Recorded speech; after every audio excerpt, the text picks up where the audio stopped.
This comes courtesy, and I'll put this up as a banner so you can see this as well. This comes courtesy of the Premier Fishing and Hunting Discord server. The link there is in the description as well. Join us there. We've got all kinds of different channels. There's photo contests. We've got personal best, fishing, questions, just all kinds of things. A great server, great community. People that are very experienced hop in there to try and help those that are lesser experienced. So it's a great server, great for people that want to know more about how to fish. And this comes from some fisherman. He wrote this just a few days ago. He said, any tips to catch spotted sea trout in Florida? I fish in the Florida Keys, so any tips or lures I need to have? And of course, we do our fishing here in Texas. We do target sea trout quite often. We call them speckled trout, spotted sea trout. They're related, or if not the same species. Maybe they get a little bit bigger for the spotted sea trout. I'm not sure. But in any case,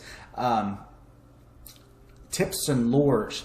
And again, I've fished some in Florida. We have caught trout in Florida, and it was very similar to what we do here in Texas.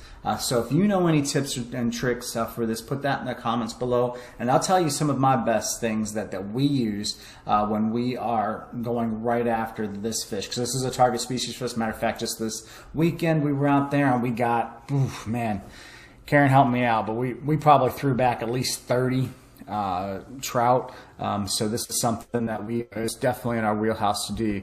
And I think in the Texas fisheries versus Florida, I'm not really sure how they stack up, but I know I do see the Salt Strong guys catching trout all the time as well. The first thing that I'm going to say for tips or lures is the popping corks. And again, these are our popping corks. These are the ones that we sell in our store. These work on trout, and part of the reason why is the cupping of the actual popping cork. It's got a cup here, and the idea is it creates a sound on the surface, and you can hear that rattle as well, because trout are very aggressive. So you're making noise to get their attention. Not too much noise to scare them, but enough noise to get their attention. And so a popping cork simulates a mouth hitting the water, or even shrimp popping on the surface of the water.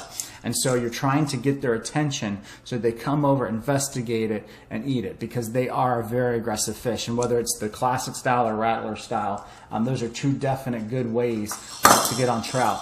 You can pair them with shrimp. You can pair them with lures.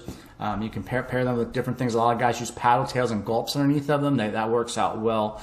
So there's many ways to rig those corks so that they will attract the trout. But that's something I definitely would say. Get yourself a good popping cork. I'm kind of particular for ours, but that's a great way for trout fishing. Another way, and this sometimes this gets a rap from people. Some people don't like it because they call them croaker soakers. But you know, whatever. The problem with croaker fishing is they tend to swallow it, and when they swallow it, you do have more of them that do not survive it. But one of the things that I learned to use if I was using croaker or something like something along those lines is a rattle weight. Okay, it looks like this. You can see it there. It makes a little rattle. The idea is, again, you're trying to get that trout's attention. And so you pop the line, the croaker starts croaking, the rattle starts getting their attention, and the trout comes over to investigate what's going on and eat your bait. So I would say that's another thing that I would look into, especially if you're targeting specifically trout. I don't use these with redfish or flounder. I haven't had any success with them. Now, if you have had success with them for trout, for redfish and flounder, let me know that. But if you hook a live croaker on them, maybe a mud minnow, something like that, these rattle weights, chatter weights, they do work pretty good. Another thing that I would say, get yourself a good paddle tail. If you are targeting, these are made by the Salt Strong guys. This is called their Slam Shady. It's about I think it's a 3.5 inch paddle tail. You can put this underneath the popping cork. You can put it on a jig head. Make sure that you are matching the right color for the water. That really does matter. If you're fishing water that's muddy or not as clear, a white or something with a chartreuse tail tends to work a little bit better. If you're fishing very clear water, you're going to want to use probably something more natural looking So I know the Florida Keys, the water's very clear, and so you're probably going to want to use either something like this, or you can definitely use something that would be a natural type presentation, not with all the flashy colors. At least that's my understanding of fishing clear water. We don't have any clear water around here, so I don't get to fish that all that often. The water we get around here is pretty muddy, pretty churned up, and so we're definitely going for things that make that shadow and have a little bit of a chartreuse tail to stand out. But there's a good paddle tail. They always say match the hatch. So if you have paddle tails of a couple different sizes, maybe one smaller, maybe one bigger, that'll definitely help you get some more hookups as well. One of the things that some people do not use, but I think it's wonderful, especially targeting trout, called lost trout on, gulps. This is a swimming mullet style. And they absolutely do work. You can put them on a jig head. You can put them on a Texas weedless rig. You can put them on a slip rig. There are so many different ways to rig these so that they work, but they absolutely do work. You can put them on the popping corks. And so I would definitely say gulps. Now, again, some people don't like that because they say, oh, that's like cheating. I don't know why. If you're using live baits versus using gulps, I don't know why people don't like them. They do smell. One of the things that you want to know is if you open up the package, it has that juice in there, and that juice is pungent.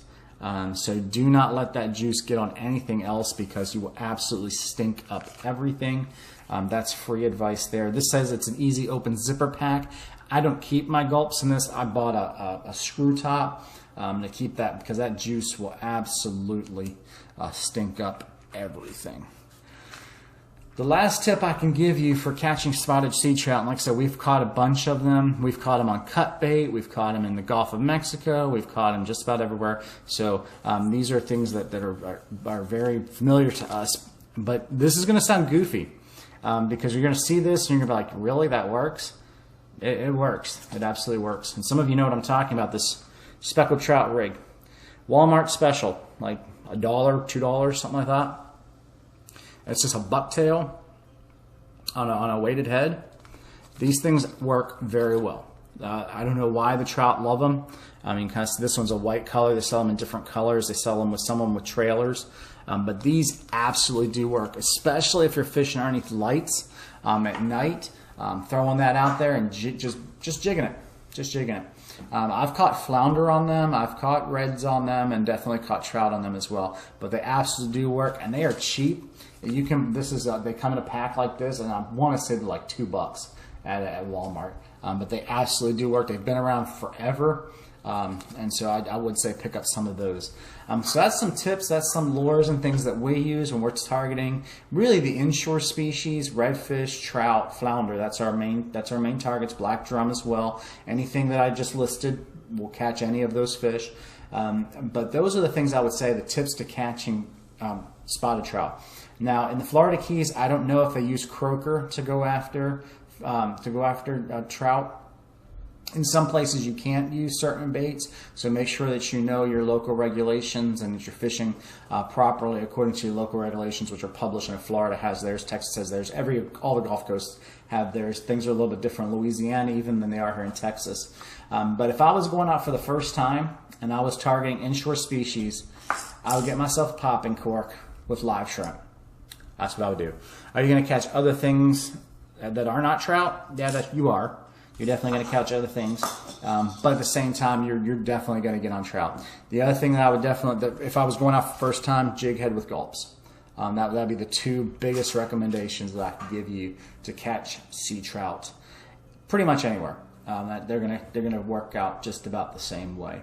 So hopefully that's a help to you. Hopefully that will get you on some more fish if you're out there trying to get some tight lines. This weekend we went out with the kids and we used popping corks with live shrimp, and they absolutely tore them up. They just absolutely tore them up. We could not keep the trout off of the lines, which was a great problem to have, is when you can't keep the trout off your lines. But anyway, hopefully that helps some fishermen there in Florida get on some fish.